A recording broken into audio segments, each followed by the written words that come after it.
কোরবানির কথাটা এবার বলি একটু, এরপরে তরজমা বলুন। কোরবানির বিষয়ে দেখেন, শুধু একটা উদাহরণ শুনেন। কোন মুসলমান কোরবানির 3 দিন অর্থাৎ 10ই জিলহজ কোরবানি হয়, যেদিন আমরা কোরবানি করি এটারই কয় 10ই জিলহজ। তো কোরবানির দিন এবং তার পরের 2 দিন,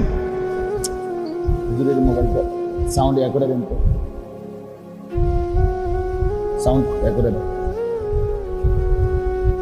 তো 10, 11, 12 জিলহজ মাসের এই 3 দিন মানে কোরবানির দিন আমরা যেটারে বলি, তারপরের 2 দিন সহ এই 3 দিনের ভিতরে যদি কারো কাছে 52.5 বড়ি রূপার সমপরিমাণ টাকা মূল্য থাকে তাহলে তার উপরে কোরবানি ওয়াজিব।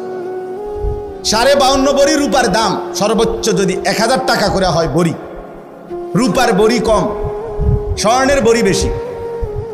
রূপার বড়ি 1000, 1200, 1300, কখনো কখনো 2700 টাকাও হয়।